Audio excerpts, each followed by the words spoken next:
अब insomnia short term period के लिए दिखाया जाता है या लॉन्ग टर्म पीरियड भी ये कई सारे लोगों में नज़र आता है, कैसा होता है ये?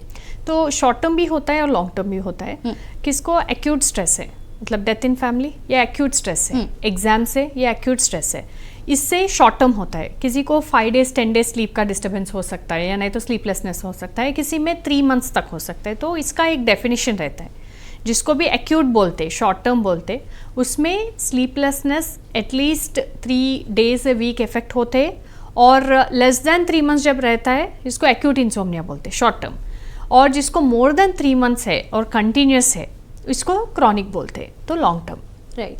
अब यहाँ पे जो अंडरलाइंग कंडीशन होती है, क्या इंसोम्निया एक सिम्टम की तरह इस पर असर करता है या नहीं, is the main question of many people here out. Okay, तो इंसोम्निया, जिसको भी इंसोम्निया रहता है, उसका इवैल्यूएशन प्रोसेस में हम देखते हैं कि पहला वो बोलते हैं कि हमें स्लीप प्रॉब्लम है, नींद नहीं आ रहे, या नहीं तो नींद आए तो भी बीच में डिस्टर्बेंसेस है और वो क्वालिटी और फ्रेशनेस नहीं है। जब भी ये बोलते हैं ना, हम एसेस करते हैं उसका लाइफस्टाइल कैसा है, उसका स्ट्रेस कैसा है, उसका मेंटल हेल्थ कंडीशंस कुछ है कि नहीं, उसका क्रॉनिक हेल्थ कंडीशंस मतलब हाइपोथायरॉयडिज्म या नहीं तो डायबिटीज़, ऐसे कुछ कंडीशंस है वो कंट्रोल में है कि नहीं, ये सब कुछ देखते रहते।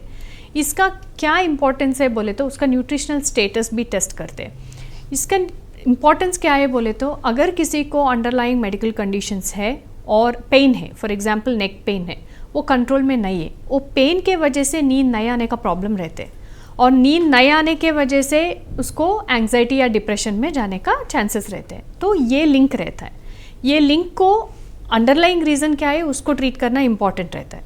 किसी में इंसोम्निया जस्ट जेनेटिक रहता है, मतलब पेरेंट्स को है इसीलिए बच्चों का आया, तो ऐसी कंडीशंस में उसको इंसोम्निया एज सच ट्रीट किया तो अदर प्रॉब्लम्स का ट्रीटमेंट होता है। किसी में थायराइड इश्यूज़ का प्रॉब्लम रहता है, उसके वजह से इंसोम्निया होता है, तो ये थायराइड इश्यू को ट्रीट करना बहुत इंपॉर्टेंट। सो इसका पूरा हिस्ट्री हमें पता चलना बहुत इंपॉर्टेंट रहता है। यानी कि insomnia is already connected to genetics, यानी कि अगर फैमिली मेम्बर में किसी को भी इंसोम्निया है तो that can affect the future child as well. Yes, definitely. और ये फीमेल्स में ज़्यादा रहता है, मतलब इंसोम्निया अगर मदर में है, ग्रैंड मदर में है, तो उसका फीमेल चाइल्ड को आने का चांसेस ज़्यादा रहता है।